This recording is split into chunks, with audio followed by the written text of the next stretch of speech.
The red-hot Philadelphia Warriors, on a winning streak, oppose the powerful leaders of the Western Division, the St. Louis Hawks, at Convention Hall in the Quaker City.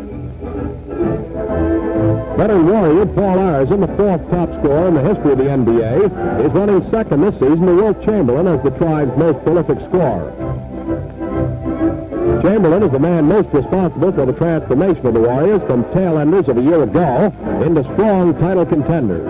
Wilt is having a great rookie season, averaging 34 points a game. Clyde Lavallette's performance for the Hawks hasn't gone unnoticed. Big Clyde has been selected to participate in the 10th East-West All-Star Game, along with teammates Cliff Hagan and Bob Pettit. The Hawks, away to a fast start, are almost shoo-in for a fourth straight Western Division title. Much of the credit must go to the Bayou Bullet, Bob Pettit. Pettit's a tremendous rebounder and the third leading point maker in the NBA. St. Louis leads Philadelphia 60-52 as we pick up the action in the second half. The Hawks have tried to stop Chamberlain by employing a sagging defense. Even so, Wilt has been able to hit for 19 points. When Wilt misses, Woody Salisbury's a handyman to have around to sink the rebound.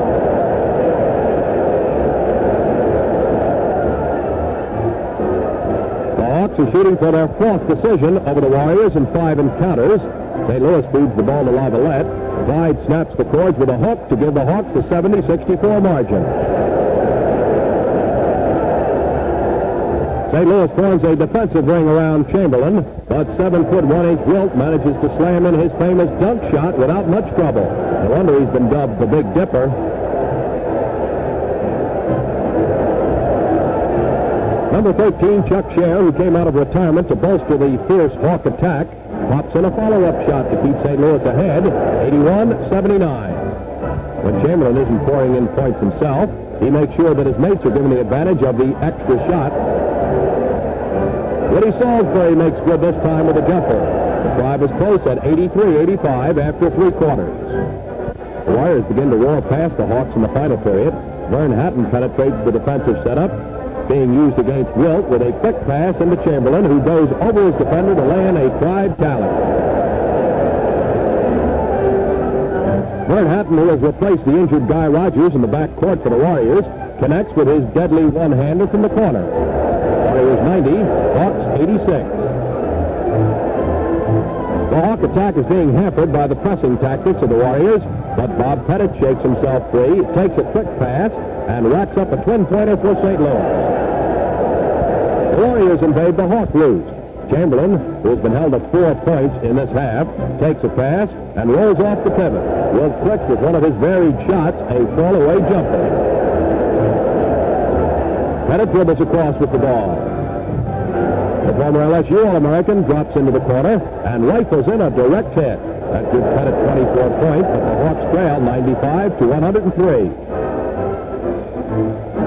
Pitching Paul Arizin fires in a set that hardly touches the net as the Philadelphians pull further ahead. St. Louis has been unable to cope with the Warriors' greatest defensive performance of the year. The Hawks haven't scored a basket in almost 6 minutes. Jack McCarthy breaks the scoring famine by pouring in a swisher, but the Warriors have doubled the Hawk output of 16 points in this quarter.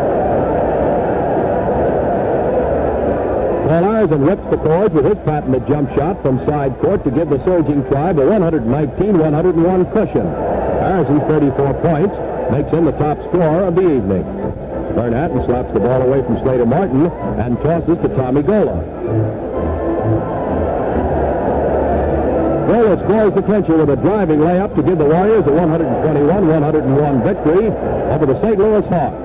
The Warriors are now within close range of the pace-setting Boston Celtics in the Eastern Division.